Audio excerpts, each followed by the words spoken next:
नया जो education minister है प्रहलाद जोशी, वो भी कुछ नहीं बता रहा है टेट का।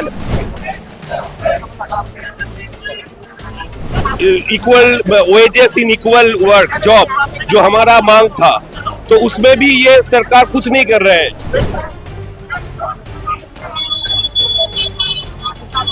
देखिए, इस्कॉन एक रिलीजियस ऑर्गेनाइजेशन है। अब रिलीजियस ऑर्गेनाइजेशन का काम तो ये नहीं है कि वो मतलब कैटरिंग बिजनेस खोल के बैठे। पीछे ये जो देख रही है ना, ये सारे शिक्षक लोग हैं। आज ये पूरा शिक्षक लोग मैदान पे उतरे हैं क्योंकि देखिए, पश्चिम बंगाल में बीजेपी सरकार आने के पहले जब 2020 इलेक्शन के प्रचार चल रहे थे, तब उन लोगों का ये कहना था कि 45 डेज के अंदर डीए मिल जाएगा, जो डीए बाकी है वो मिल जाएगा, बट डीए नहीं मिला। और ये टीचर का ये भी मांग है, प्राइवेटाइजेशन नहीं होना चाहिए। ये जो एजुकेशन सिस्टम है, ये प्राइवेटाइजेशन नहीं होना चाहिए। और कुछ मांग है, जैसे कि नेताजी सुभाष चंद्र बोस का जो हिस्ट्री है वो सिलेबस में रहना चाहिए, रेदर देन श्यामा प्रसाद मुखर्जी का हिस्ट्री। तो इस सारे मांग को लेकर ये नया सरकार आए सिर्फ 2-3 महीने हुआ, उसके बाद ही ये जो शिक्षक लोग हैं, ये जो टीचर्स है, सब लोग ये रास्ता में उतर आए और इन लोगों का जो मांग है वो बोल रहा है। सर, आज आप लोगों का डिमांड क्या क्या है? पहला जो डिमांड है, शुभेंदु अधिकारी जब वो विरोधी दलों नेता था, लीडर ऑफ अपोजिशन था यहाँ, वो बोला था हम उसका जो पार्टी है वो सत्ता पे आने के बाद वो टीचर लोगों का और जो गवर्नमेंट एम्प्लॉय जो है उसका जो डिमांड सब वो पूरा कर देगा, लेकिन विद इन 45 डेज। लेकिन सत्ता के आने के बाद जो दिखा जा रहा है वो तो ममता का जो चोटी है ना, उसमें पाल लगाकर चल रहा है।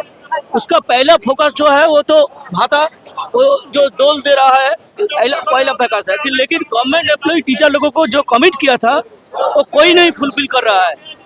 वो बोला था जो हमारा जो सुप्रीम कोर्ट का ऑर्डर में जो हमारा एरिया डीए है वो मिल जाएगा, लेकिन सुप्रीम कोर्ट में जो सबमिशन किया वहाँ लिखा जो टीचर लोगों को बाद में दिया जाएगा, बाकी को सब दिया जाएगा, लेकिन जो ग्रांटीनेट एम्प्लॉय जो है उसको बाद में दिया जाएगा, वो देखा जाएगा, लेकिन उसको कंप्लेंट्स रिपोर्ट को बाहर में रखिए।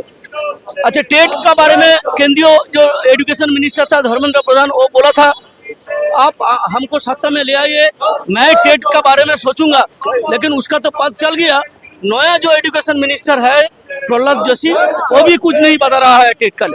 वो हमारा मांग है जो 2010 का 23 अगस्त का पहले जो टीचर को नियुक्त हुआ था उसका टेट नहीं देना चाहिए। इसके लिए एक सेंट्रल गवर्नमेंट को ऑर्डिनेंस लेना चाहिए। वो काम नहीं कर रहा है, इसका प्रोटेस्ट में जुलूस निकाला। यही हमारा डिमांड है, स्टेट में जल्दी जो वैकेंट पोस्ट है टीचर लोगों का उसका भी फुलफिल करना चाहिए, ये हमारा मांग है। सर, ये जो नया सरकार है, पिछले जो सरकार थे वो सरकार के टाइम शिक्षक लोग के ऊपर बहुत सारे अत्याचार हुआ, तो अभी तक ये नया सरकार है, कोई कुछ फुलफिल हुआ आप लोगों का डिमांड? देखिए कहावत है कि old wine in new bottle. तो पिछले जो सरकार थे जो जुल्म किए थे और जो टोटल सिस्टम जो करप्ट हो गए थे, तो ये जो नया सरकार है इसमें नया कुछ नहीं है। जैसे कि पिछले जो ममता दीदी का जो सरकार थे, वो भी हमको जो डीए जो मतलब जो पेंडिंग डीए है, बकाया डीए है, वो नहीं दिया है। लेकिन उसने अभी जो सीएम उन्होंने बताया था कि हम आपको दिलाएंगे, लेकिन अब सोचिए इतने दिन हो गए, अब भी कोई उसका सुराहा नहीं हुआ है।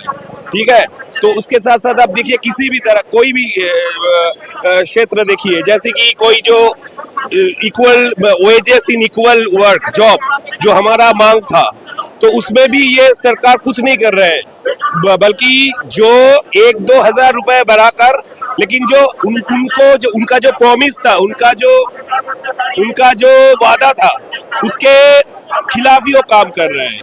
तो हमको नहीं ये लग रहा है कि ये कोई अलग राह से चल रहा है, ये सेम राह पे चल रहा है। हाँ, ये थोड़ा बहुत मतलब जो कॉस्मेटिक बातें कर रहा है, लेकिन असल में कुछ नहीं हो रहा है। मतलब दादा, मिड डे मील में ये जो चेंज आया, फिर से बंगाली परमानेंट लैंग्वेज के ये सारा चेंज, छोटा छोटा चेंज, मतलब आप मिड डे मील का इस्कॉन के बारे में बात कर रहे हैं। देखिए, इस्कॉन एक रिलीजियस ऑर्गेनाइजेशन है। अब रिलीजियस ऑर्गेनाइजेशन का काम तो ये नहीं है कि वो मतलब कैटरिंग बिजनेस खोल के बैठे, ठीक है। एक रिलीजियस ऑर्गेनाइजेशन, उसका काम ये नहीं कि वो कैटरिंग बिजनेस खोले। कैटरिंग के लिए जो मिड डे मील ऐसे चल रहे थे, ठीक ठाक ही चल रहे थे। 2-4 जगह पिछले सरकार के लापरवाही से कुछ प्रॉब्लम आ रहा था। तो अब मेरे ख्याल से अगर वो प्रॉब्लमेटिक जगह जो है वो उसको अगर संभाल लेते, सुधार लेते, तो उसमें कम चल जाता। लेकिन वो तो हिंदुत्व के लिए इस्कॉन को इसमें इन्वॉल्व कर रहे हैं। तो इसमें इसके लिए हम बोल रहे हैं कि इस्कॉन जो रिलीजियस ऑर्गेनाइजेशन, अब बोलिए, अब सोचिए कि ये जो आपकी जो स्कूल में इसमें हिंदू है, मुस्लिम है, तो इस्कॉन तो एक रिलीजियस है। अब उसको क्यों मतलब सबको वो नहीं आ सकता ना। मतलब अगर किसने ये सोचे कि नहीं हमको तो रिलीजियस से कोई लेना देना नहीं, तो वो क्यों इस्कॉन के साथ जाए। तो ऐसे हमारा जो मांग है, सिंपल मांग, कि स्कूल को शिक्षा को शिक्षा की जगह रहने दीजिए, धर्म को धर्म की जगह रहने दीजिए, उसको मिलाइए मत। और ये सरकार जो है उसको मिला रहा है, उसको एक मतलब शिक्षा के साथ धर्म को एक साथ मतलब लाने चाह रहा है। इसके लिए हम इसके खिलाफ है। तो सर, आज आप लोगों का मांग क्या क्या है? क्योंकि बीजेपी सरकार 2-3 महीने आया है, जो बोल रहे थे मैं पहले, क्या क्या demand?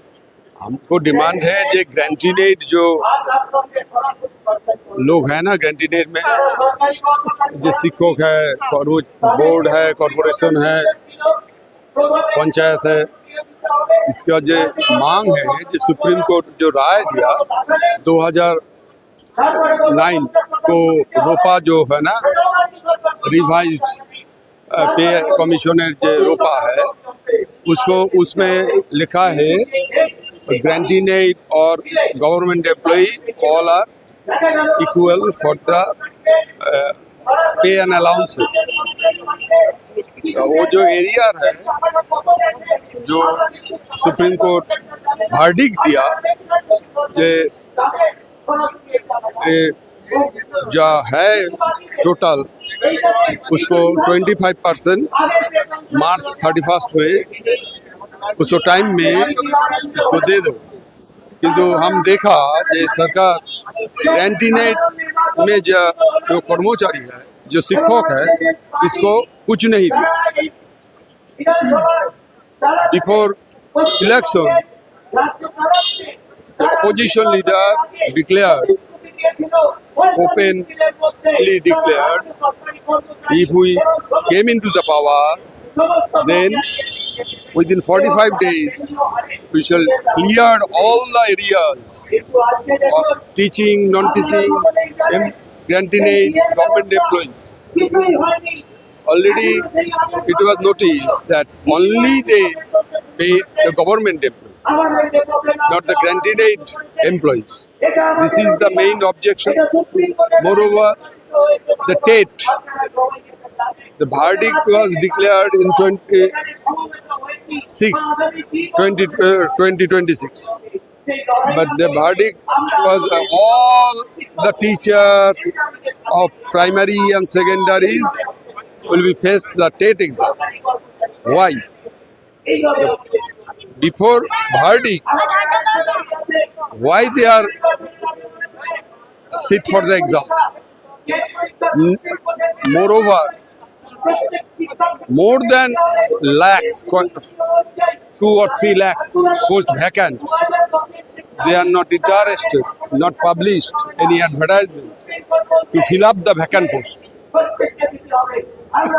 Moreover, the rest, they told the rationalization of the teaching and non-teaching staff to transfer. But this is it is not a scientific wise. More than different demands, our Peshagato demands, and for the interest of the education of the West Bengal, we raised this by this our procession. Next, we also go to court, and also the struggle to which was already achieved by the struggle. The rights, we want to regain the rights by the struggle. Ma'am, নতুন সরকার এবং আগের সরকারের আমলে আমরা দেখেছি একটা বড় দুর্নীতির শিকার হয়েছিল শিক্ষা ব্যবস্থা। ফলত এই মুহূর্তে নতুন সরকারের কাছে আপনাদের কি কি প্রত্যাশা রয়েছে? 2-3 মাসের নতুন সরকার, আপনারা রাস্তায় নেমেছেন অনেকগুলো দাবি। হ্যাঁ, 2-3 মাসের নতুন সরকার, আমরা অনেকগুলো দাবি নিয়ে রাস্তায় নেমেছি। সেটা হচ্ছে যে 14ই ফেব্রুয়ারি আমাদের যিনি পূর্বতন শিক্ষামন্ত্রী, কেন্দ্রীয় শিক্ষামন্ত্রী ধর্মেন্দ্র প্রধান এসে বলেছিলেন যে পশ্চিমবঙ্গে যদি বিজেপিকে আপনারা ভোট দেন তাহলে আর কর্মরত শিক্ষকদের টেট দিতে হবে না। এত বড় কথা বলে যাওয়ার পরে তারপরে আমরা দেখছি যে এখনো পর্যন্ত পশ্চিমবঙ্গ সরকার বিজেপি তৈরি করলো, কিন্তু টেট দেওয়ার ব্যাপারে বা না দেওয়ার ব্যাপারে বা কোনো রকম কোনো নির্দেশিকা যে কারা দেবেন অথবা কোন কর্মরত শিক্ষকরা দেবেন না, এ বিষয়ে এখনো পর্যন্ত আমাদের কোনো ধোঁয়াশা কাটেনি। উপরন্তু আমরা এই মুহূর্তে একেবারে বিভ্রান্ত এবং বিব্রত সারপ্লাস ট্রান্সফার নিয়ে, যে সারপ্লাস টিচার এবং কিভাবে তাদের এসওপি তৈরি করছেন, কি বলছেন না বলছেন, এই বিষয়গুলো নিয়েও কিন্তু আমরা ভীষণভাবে বিভ্রান্ত এবং বিধ্বস্ত যে আগামী দিনে এই সারপ্লাস টিচার এই করতে করতে স্কুলগুলোকে বন্ধ করে দেওয়া এবং পাশাপাশি যে শিক্ষার বেসরকারীকরণের এটি হয়তো প্রথম ধাপ, এবং এই প্রথম ধাপে সরকার এগোচ্ছে, আমরা তার বিরোধিতা করার জন্য আজকে রাস্তায় নেমেছি। আমরা দেখেছি পূর্ববর্তী সরকার আমাদের যে বকেয়া ডিএ ছিল, সেই বকেয়া ডিএ গ্র্যান্টেড যে আমাদের যারা আছেন স্কুল এবং এছাড়া পঞ্চায়েত মিউনিসিপ্যালিটি, এই সমস্ত জায়গাতে তারা কিন্তু বকেয়া ডিএর ব্যাপারে কোনো রকম কর্ণপাত করেননি। নতুন সরকার আসার পরেও 3 মাস কেটে গেছে, যেটা সুপ্রিম কোর্ট রায় দিয়েছে সেই সুপ্রিম কোর্টের রায় তারাও মানছেন না, এবং তারাও বকেয়া ডিএর ব্যাপারে বিশেষ করে শিক্ষকদেরকে নিয়ে বা পঞ্চায়েত কর্মী, পৌরসভা কর্মী এছাড়াও আর যারা আছেন তাদেরকে নিয়ে কোনো রকম চিন্তা ভাবনা বা কোনো রকম নির্দেশিকা আজও পর্যন্ত জারি হয়নি অর্থ দপ্তরের পক্ষ থেকে। সেই কারণে আমরা এখনও এই কারণেই আমরা রাস্তায় নেমেছি। এছাড়া শিক্ষার যে সিলেবাস কমিটি নতুন তৈরি হয়ে গেছে, স্কুল সিলেবাস, সেই স্কুল সিলেবাসে গৈরিকীকরণের একটা প্রচেষ্টা চলছে, আমরা তার বিরুদ্ধেও আজকে রাস্তায় নেমেছি যে শিক্ষাক্ষেত্রে গৈরিকীকরণ আমরা করতে দিতে চাই না, করতে দিতে পারবো না, করতে দেব না। ইতিহাস, ভুল ইতিহাস শিক্ষা এবং যে নেতাজি সুভাষচন্দ্র বসুকে নিয়ে যে জঘন্য কুরুচিকর মন্তব্য হয়েছে, আমরা সেই মন্তব্যের বিরোধিতা করছি। নেতাজি সুভাষচন্দ্র বসু ভারতবর্ষ স্বাধীন হওয়ার পর থেকে এবং ভারতবর্ষের স্বাধীনতার যুদ্ধের, স্বাধীনতা আন্দোলনে তার যে ভূমিকা, সেই ভূমিকাকে আজকের প্রজন্ম, নবপ্রজন্ম যেভাবে তাদেরকে কুশিক্ষা দেওয়া হচ্ছে, ভুল শিক্ষা দেওয়া হচ্ছে, তার প্রতিবাদে আমরা আজকে রাস্তায় নেমেছি। যে সত্য, যে ইতিহাস বাস্তব, সেই ইতিহাস ছেলেপিলেরা আমাদের জানুক, আমাদের সন্তানেরা জানুক, আমাদের ভবিষ্যৎ প্রজন্ম সুরক্ষিত থাক। এই মুহূর্তে ভারতবর্ষের যে অর্থনৈতিক এবং শিক্ষার যে ব্যবস্থা, যে অবস্থায় দাঁড়িয়েছে, শিক্ষাক্ষেত্রে এক চূড়ান্ত নৈরাজ্য চলছে। আপনারা দেখেছেন কিছুদিন আগে জেন জি বলছে, এই জেন জি যারা, তারা প্রতিবাদ করছে, তারা আন্দোলন করছে, তারা সবাই কিন্তু বেশিরভাগ সংখ্যায় ছাত্র। এই ছাত্র এবং যুব তারা কিন্তু আজকে এই সরকারের বিরুদ্ধে আন্দোলন করছে, এবং সেই আন্দোলনের প্রেক্ষিতের ওপরে দাঁড়িয়েই কিন্তু শিক্ষামন্ত্রী ধর্মেন্দ্র প্রধান তাকে পদত্যাগ করতে হয়েছে। এবং এই যে সাফল্য, ছাত্র যুবদের আন্দোলনের সাফল্য, আমরা শিক্ষক, আমরা অভিভাবক, আমরা তাদের পাশে থাকতে চাই। যেমন আমাদের বকেয়া ডিএ নিয়ে আন্দোলন আছে, তেমন আমাদের ভবিষ্যৎ প্রজন্মকে সুরক্ষিত করার জন্যও আমাদের আজকের এই মিছিল, আমাদের আজকের এই সমাবেশ। আমরা এখান থেকে বার্তা পৌঁছতে চাই যে আগামী ভবিষ্যৎ প্রজন্ম তারা সকলে কাজ পাক। শিক্ষা আমাদের মৌলিক অধিকার, ফলে সেই মৌলিক অধিকার আমাদের সুরক্ষিত থাক। চাষির ছেলেও পড়াশুনো করুক, আইএসের ছেলেও পড়াশুনো করুক, তাতে কোনো অসুবিধে নেই। কিন্তু সরকার যদি পয়সার বিনিময়ে, অর্থের বিনিময়ে শিক্ষা ব্যবস্থা চালু করতে চায়, তাহলে আমরা শিক্ষক সমাজ, অভিভাবক হয়ে আমাদের সন্তানের ভবিষ্যৎ প্রজন্মের চোখে রক্ষা করার জন্য আমরা আবারও রাস্তায় থাকব। দরকার হলে এই আন্দোলন, আমাদের লাগাতার আন্দোলন চলবে। শিক্ষা ব্যবস্থাকে আমরা কিছুতেই গৈরিকীকরণ করতে দেব না, এবং শিক্ষা ব্যবস্থার যে ভেঙে পড়ছে যে শিক্ষা ব্যবস্থা, সেই ভগ্নপ্রায় ভগ্নদশা শিক্ষা ব্যবস্থার থেকে আমরা তাকে উন্নীত করব। যে আমাদের প্রত্যেকটি শিশু যারা আজকে শিক্ষা লাভ করছে, যারা আজকে স্কুল কলেজ ইউনিভার্সিটিতে আছে তারা তাদের শিক্ষা লাভ করবে এবং শিক্ষান্তে যাতে তারা কাজ পায়, সেই কাজের অধিকার যাতে তাদের প্রতিষ্ঠিত হয়, তার জন্যে আমরা শিক্ষকরা, অভিভাবকরা আমরা রাস্তায় আছি। আমাদের বকেয়া ডিএর আন্দোলনটাই শুধু আন্দোলন নয়, এর পাশাপাশি আজকের এই শিক্ষিত সমাজকে এবং আজকের এই সমাজটাকে, এটাকে রক্ষা করার জন্য আমরা আজকের এই আন্দোলনে সামিল হয়েছি।